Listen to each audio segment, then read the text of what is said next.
The fatal shooting of a teenager at a protest in Seattle has gone unsolved for 6 years. This is open in your face. How are there no answers? Our investigation has uncovered new evidence and witnesses who say they've never talked to police. Did police ever call you? Not once. Listen to We Keep Us Safe, a new true crime series on the Embedded podcast from NPR. This is Planet Money from NPR.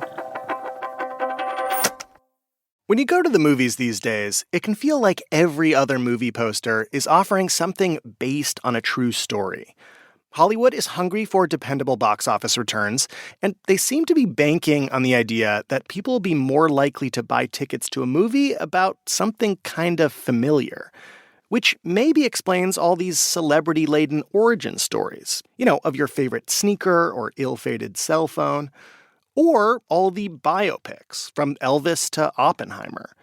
And then there's this whole category of movies and shows ripped straight from the headlines, sometimes ending up on the screen so absurdly fast, the stories are barely even over. Think Theranos, Uber, WeWork. But the ones that perk my ears up tell the story of some recent financial fiasco, like the one Aaron Ryder first heard about back in January of 2021. At the time, he was in Canada for work. I was in Montreal in a tiny little apartment, losing my mind. Aaron is a big-time Hollywood producer. He had just gotten to Montreal to shoot a movie, and he needed to quarantine for 14 days. So Aaron was stuck inside. And after 2 days, I thought, oh my God, I'm never going to make it. But through a couple bottles of whiskey, an enormous amount of chicken breast and rice, I somehow got into a groove. And thank God for the internet, because it was my only portal to the outside world. And there was one thing going on in the outside world that particularly caught Aaron's attention. I caught wind of this weird story that just kind of kept getting headlines about GameStop. The struggling video game retailer GameStop, suddenly one of the hottest stocks. A group of young, mostly male amateur day traders inspired by a community on Reddit called Wall Street Bets Started buying, driving the stock price up. And I thought, like the rest of us, why is the stock going up? Aaron started reading about how this group of Wall Street firms had been predicting that GameStop stock would go down in value. They were shorting it.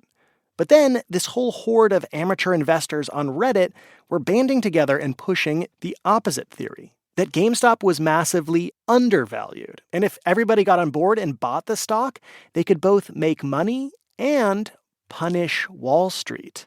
You could just see there was an army amassing, all in support of this little store that, has no business having its stock price go up the way it was. By the time Aaron is seeing all this, it had become a full-fledged movement. You know what to do. Stick it to the short sellers. With people from all sorts of backgrounds. The Wall Street Bets people, are we still holding? It even had its own memes and sea shanties. One day when the trading is done, we'll take our gains and go. And as Aaron is watching all this unfold from quarantine, he's thinking, this is the story of a bunch of scrappy underdogs banding together to take on a financial system they felt was rigged against them. This has the makings for a great movie. And given how much buzz it's getting all over the internet, it seems like it might come with its own baked-in, riled-up audience. I became obsessed. I read everything I could, and the more I read, the more I felt like there's absolutely a movie here. But, Hollywood, we're a bunch of heat-seeking missiles. It's very competitive. You hear something that could be a cool idea for a movie, you're going to have several people chasing it. And I knew that the only way that this could be successful would be to be first. Did it feel like you were kind of entering into a race? Absolutely. And it was a race I was determined to win. Hello and welcome to Planet Money. I'm Alexi Horowitz-Ghazi. Aaron Ryder was not wrong. All across Tinseltown, producers like him were sharpening their knives and shoring up their war chests in hopes of winning the race to make the one true GameStop movie. Today on the show, a journey into the bowels of the infotainment industrial complex. How the fight over this one film reveals a whole hidden machinery dedicated to turning our shared reality into Hollywood gold. you'll never read the words based on a true story the same way again. Support for this podcast and for Planet Money Summer School comes from Capital One. With no fees or minimums on checking accounts, it's no wonder the Capital One bank guy is passionate about banking with Capital One. If he were here, he wouldn't just tell you about no fees or minimums. He'd also talk about how Capital One cafes are open 7 days a week to handle your banking needs. It's pretty much all he talks about, in a good way. What's in your wallet? Terms apply. See CapitalOne.com/bank. Capital One N.A., member FDIC. This message comes from Mint Mobile. If you're tired of spending hundreds on big wireless bills, bogus fees, and free perks, Mint Mobile is for you. Shop plans at mintmobile.com/switch. Taxes and fees extra. See Mint Mobile for details. Okay, so it's January of 2021. Producer Aaron Ryder has set his sights on turning this frenzy around GameStop stock into a hit film. It's this thing in me. I see it and I decide that I want to do it, and I'm hard to beat. But he also knows there's so much buzz around this story, there's no way he's the only Hollywood heavy with eyes on this particular prize. He knows the execs at Netflix and HBO and Paramount had to be watching too. One of his biggest worries was that if they all moved forward with competing productions, they could run the risk of releasing 2 or more GameStop movies around the same time. That could confuse audiences and could mean less profit for each competing project. And IMDb is littered with these bizarre games of movie chicken. There were 2 Steve Jobs movies a few years back, 2 Truman Capote movies roughly a year apart. It's happened with children's bug movies, asteroid movies, volcano flicks. It had even happened to Aaron himself. He once produced a movie about 19th century magicians, only to discover that another 19th century magician picture was coming out around the same time. That one starring Edward Norton. I had really close friends of mine call me up and be like, I saw your movie. I loved Edward Norton. And I just wanted to cry. Oh, no. So, yeah. It happens. Like I said, we're all heat-seeking missiles. We're all chasing after a good idea here. In the case of the GameStop movie, Aaron says the finish line was clear.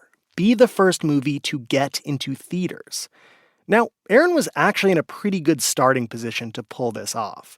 He had a new deal to produce movies for a storied Hollywood studio, Metro-Goldwyn-Mayer, or MGM. You know the one. And he'd even heard that MGM's owner thought GameStop would make for a good movie. So he was entering the race with some serious wind at his back. But he was still going to need to convince the studio to give him a budget and the green light to actually film, which meant he would need to assemble as quickly as possible all the necessary elements for making a movie. He needed a script, a director, and a cast of fancy movie stars. For Aaron, the starting gun went off one Sunday in late January of 2021. That was day one, when Aaron began working on the first piece of that movie puzzle, the script. Now, he knew he could just hire a screenwriter to make a script from the facts that had already come out. That information was publicly available and fair game. But Aaron knew that in this case, that was not going to be the right strategy.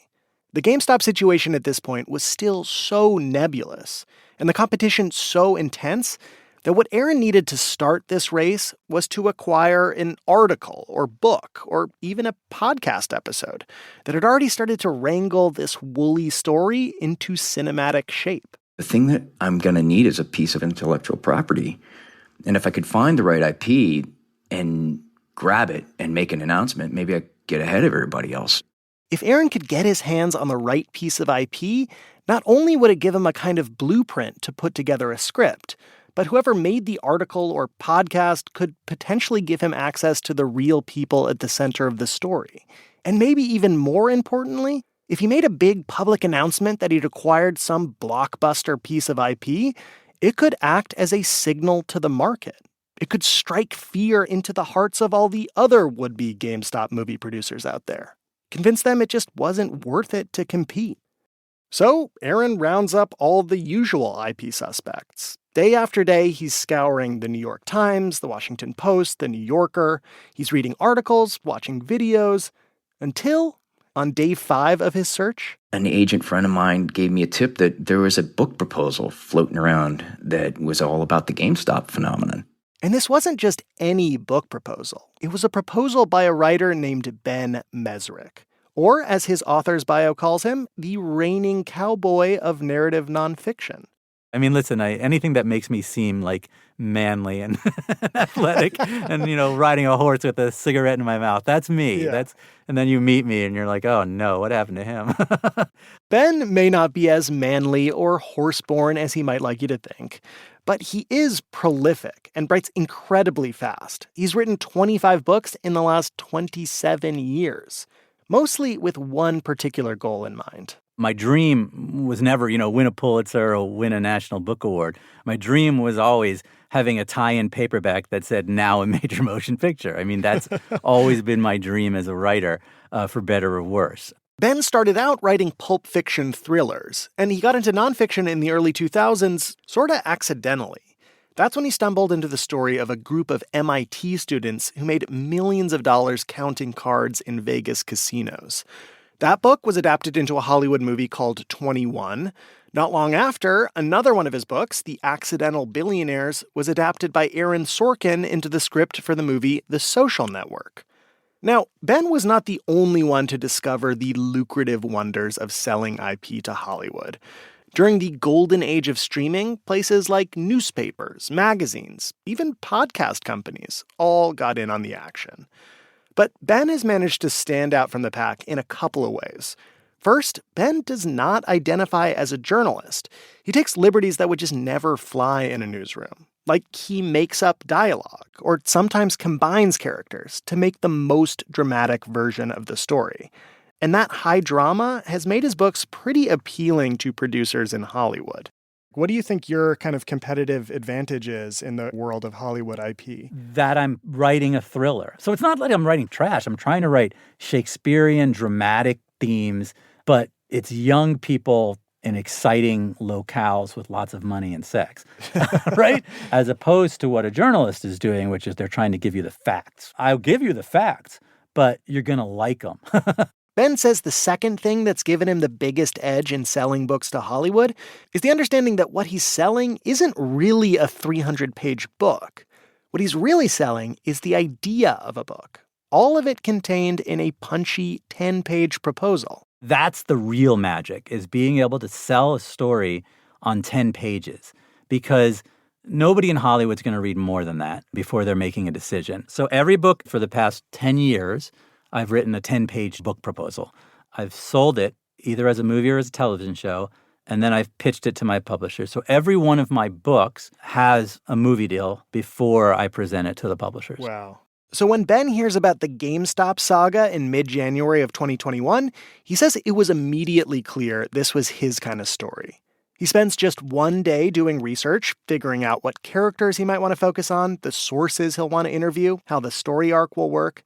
And by the end of the day, he's written up a pithy cinematic book proposal, which the next day, his agent starts floating out to various producers around Hollywood. And almost immediately there was excitement. Within just a few hours, Ben was hopping on back-to-back calls. It's, the Netflixes of the world. It's the producers working with the Netflixes. It's the studios. And it eventually was the head of MGM. Soon enough, Ben finds his book proposal at the center of a bidding war. Multiple producers wanted to use Ben's book as the springboard for their movies. From the mind that brought you The Social Network.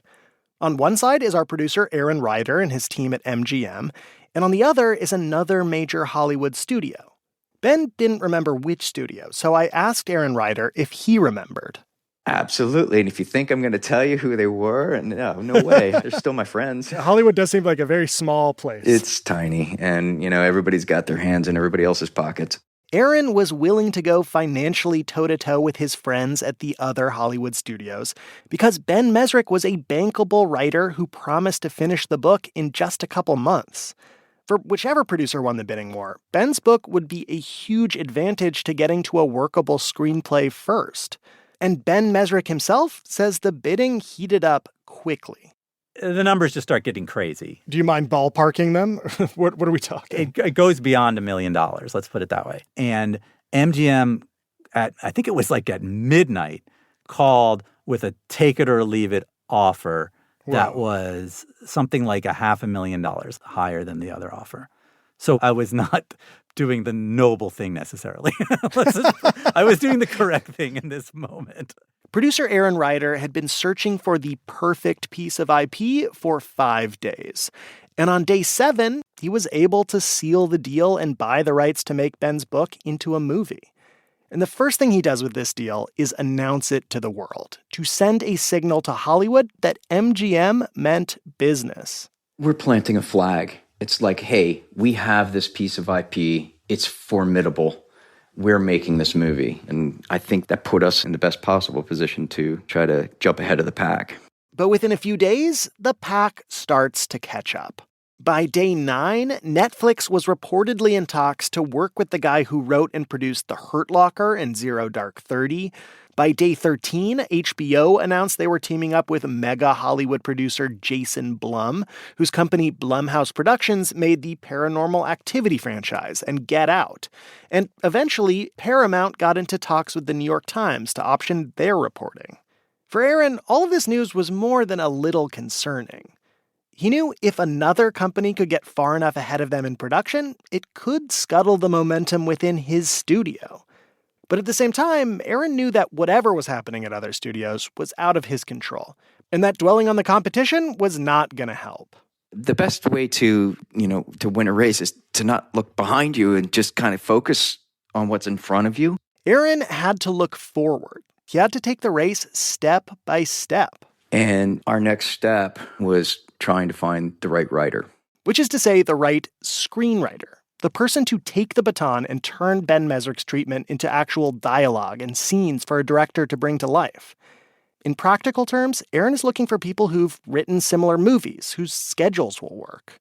And near the top of Aaron's list was a screenwriting duo named Lauren Shuker-Blum and Rebecca Angelo. Yes, we are a writing team. Do you guys identify with any of the classic historical duos? I don't know, Laurel and Hardy or Thelma and Louise or Marx and Engels or something. How do you think of your... We talk about Thelma and Louise because we're a little bit lawless. Yeah, ready to jump off the cliff. No. Aaron thought Lauren and Rebecca's writing had just the right tone for the internet-y GameStop story. Plus, they'd started their careers as reporters at the Wall Street Journal. So Aaron gets them on a call. He was like, I really want to hire you, but we have to wait for Aaron Sorkin to say yes or no. Lauren, it's so naughty that you're telling all these details. Yes, Lauren and I are often second in line after Sorkin, the considerably less expensive and female alternatives to him, which is a very happy place for us to be. We basically take Aaron Sorkin's trash. Yeah, his leftovers, his discards. We make gold out of it. Luckily for Lauren and Rebecca, Aaron Sorkin was busy on another project at the time. So we got the job, and there were, I think, 9 other GameStop projects in Hollywood. So it became clear that our mission was to be the fastest. It was a foot race, and Lauren and I are fleet of foot. Ben Mesrick, also famously fleet of foot, delivers his book manuscript to Lauren and Rebecca as promised, around 2 months after he began.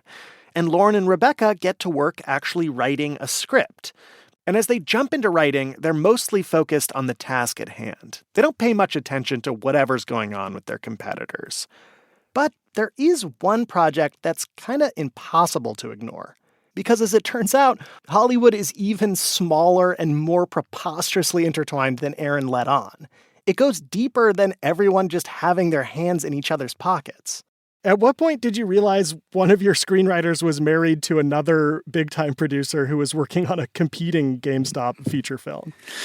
I had a bad feeling you're going to bring that up. Jason Blum, the big-time producer who made Get Out, who is now working on a competing GameStop project for HBO, Jason is actually Lauren Shuker-Blum's husband. So every once in a while, she couldn't help but overhear some concerning updates about the competition. My husband went off with the Succession writers, I think. Although at some point I was so infuriated we had to just stop talking about it. So we had like a moratorium of I think we even I wouldn't even talk about our movie if he was anywhere in the house. Very secretive, right? It was like, sleeping with the enemy or something. You couldn't, dinner tables were just silent. Aaron Ryder says he wasn't too concerned about any domestic espionage within the Blumhouse.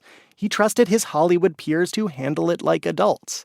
If anything, it seems like it may have actually hardened Lauren and Rebecca's resolve to finish their script fast. Lauren and Rebecca write multiple drafts starting that summer. And around 6 months later, it's in good enough shape that Aaron could start looking for a director. For that part of the relay, he hires a director named Craig Gillespie. Because over the past few years, Craig had done a string of successful projects based on true stories. There was I, Tonya, about ice skater Tonya Harding. There was Pam and Tommy, about Pamela Anderson and Tommy Lee and their home video. And Craig came to the project with a bunch of A-list movie stars who wanted to work with him. It felt like the stars were aligning, Things were coming together in the best possible way. The Hollywood stars were aligning. Aaron had his blockbuster piece of IP, a screenplay that was almost ready to start shooting, a big-name director with a stable of A-list actors. He's got all the ingredients he needs to get a green light from MGM to start shooting. To Aaron, their position in the race was looking pretty good. He's thinking, this is going to come together, and it's going to come together so fast. But then came the dreaded but. Then things got complicated. Blockbuster news shaking Hollywood this morning. Amazon buying MGM Studios for $8.5 billion and acquiring iconic film franchises like James Bond and Rocky. It turned out Aaron and his fellow producers weren't the only ones scrambling over intellectual property. Way, way, way up the chain at Amazon, which, by the way, supports and pays to distribute some NPR content, Jeff Bezos was making his own IP play, buying out the MGM vault and every movie in development, including Aaron, Ben, Lauren, and Rebecca's would-be GameStop movie. That deal closed right when we were about to go before the Greenlight Committee. And we were put into a drawer, which was just like all the momentum is dead inside the studio. So it's just never going to happen. God, the drawer. The drawer is a dark, dark place. After the break, Aaron hatches a plan to break their GameStop movie out of Amazon's dark, dark drawer. Support for this podcast and for Planet Money Summer School comes from Capital One. With no fees or minimums on checking accounts, it's no wonder the Capital One bank guy is passionate about banking with Capital One. If he were here, he wouldn't just tell you about no fees or minimums. He'd also talk about how Capital One cafes are open 7 days a week to handle your banking needs. It's pretty much all he talks about, in a good way. What's in your wallet? Terms apply. See CapitalOne.com/bank. Capital One N.A., member FDIC. This message comes from Schwab. With the new Schwab Teen Investor Account, teens can gain hands-on investing experience. It's co-owned by you and your teen, so you can monitor the account while your teen learns how to invest and manage money. Learn more at schwab.com. This message comes from Ethos. It's easy to put off getting life insurance until something unexpected happens. That makes you realize your family needs you covered. Ethos makes it easy. It's 100% online. No medical exam, just a few health questions. Apply in minutes and get same-day coverage up to $3 million. Get your free quote today at ethos.com/money. That's ethos.com/money. Application times and rates may vary. Museums for science, for history, for art, they're everywhere. So why not for economics? I think it's partly that the economy is actually kind of abstract and kind of complicated. But economist Tim Harford is up for the challenge. He knows exactly what he'd put in his fantasy museum of the economy, objects that would tell the story of the modern economy. And it's not a bar of gold. You've got something that is roughly the size of a shoebox, and it looks as though it's been covered in yellow butter icing by an incredibly drunk chef. That's in our latest bonus episode for Planet Money Plus listeners. If that's you, thanks for your support. If it's not, it could be. Sign up at plus.npr.org. A few weeks after Amazon acquired MGM, Aaron Ryder got a call from his new bosses and found out his GameStop movie was dead in the water. They were not going to give him the green light to start filming. And while that seems like it would be a crushing piece of news, that is not how Aaron rides. I, at the time, was disappointed because my plan was not going as I had hoped it would. Yeah. But that doesn't mean that it's me falling to my knees, screaming at the movie gods why. Most would maybe consider that terrible news. I just consider it like, okay, that's not working. Let's move over to the next. Let's pivot. Aaron had spent over a year putting together this puzzle made up of valuable movie pieces. The rights to Ben's book, the screenplay, all the talent that had been attached. He didn't want to let it go just as the finish line was coming into view. So, on that call with Amazon, he goes out on a limb. And my next question was, can I have it back?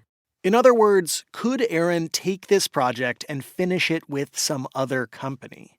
And Amazon's answer to that question was, maybe.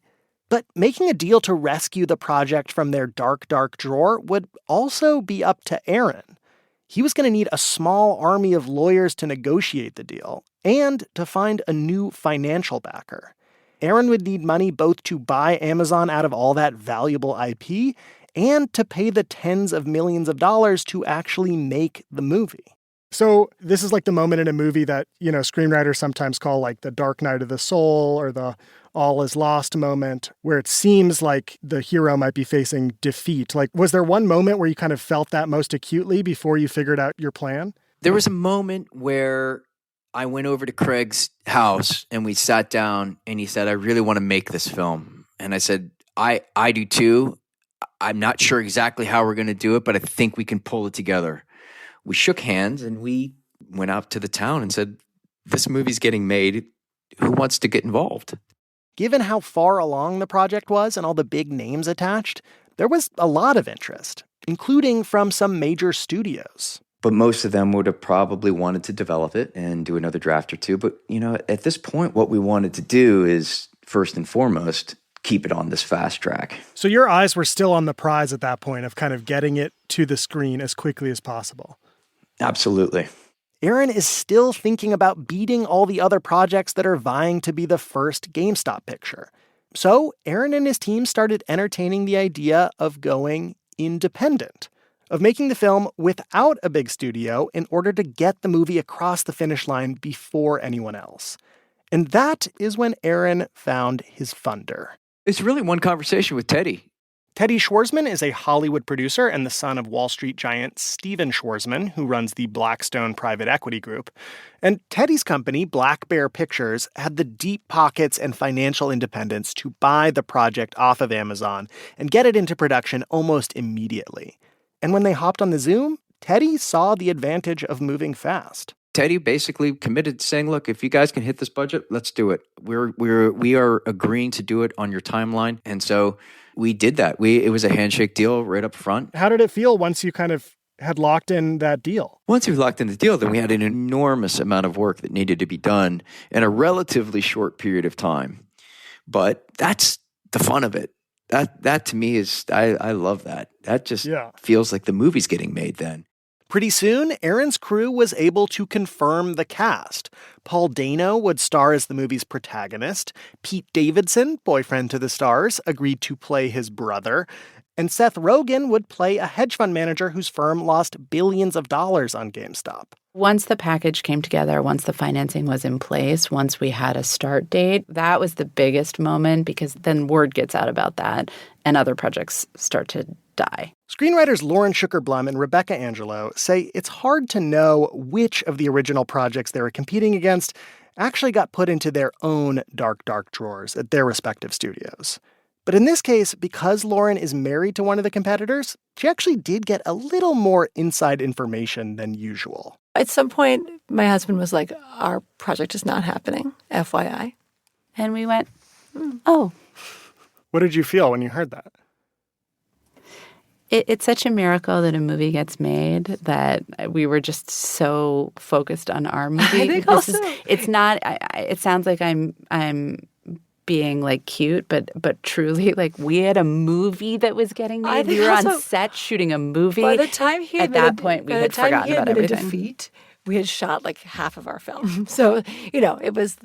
We were less worried about that at that point. And by the time I spoke with Lauren and Rebecca and author Ben Mesrick and producer Aaron Ryder, about a year after they started shooting, their film, Dumb Money, was about to cross the finish line, to open in theaters around the country. It seems safe to say that Dumb Money is going to be the first GameStop feature film to hit movie screens at this point. If it's not, if something else pops itself up between now and next week, that's it, I'm done. I give up. Before digging into this story, I don't think I fully realized how absurdly against the odds it can feel for any of these movies to survive. For somebody to pluck these stories from the real world and shepherd them through the corporate gauntlet of competing Hollywood studios and get them onto the screen. Or that for every movie that does make it, there might be countless others stuck in a dark, dark drawer somewhere. Which is why it felt a little bit special when last Friday night I got a ticket to my local theater in New York, not too far from Wall Street. I got my popcorn, settled into my seat, the lights dimmed, and the first thing that popped up onto the screen once the movie had started, a single sentence against the black background, based on a true story. One important note, we were able to speak with screenwriters Lauren Schuker-Blum and Rebecca Angelo despite the ongoing writers' strike in Hollywood because they are also executive producers on the film. They say they fully support the WGA strike. Today's episode was produced by Willa Rubin and edited by Jess Jiang. It was engineered by James Willetts, fact-checking by Cooper Katz McKim and James Sneed. Alex Goldmark is our executive producer. Special thanks to Adam Davidson, Roseanne Korenberg, Andy Lewis, Jennifer Rothman, Tom Noonan, and Evan Ratliff. I'm Alexi Horowitz-Ghazi. This is NPR. Thanks for listening.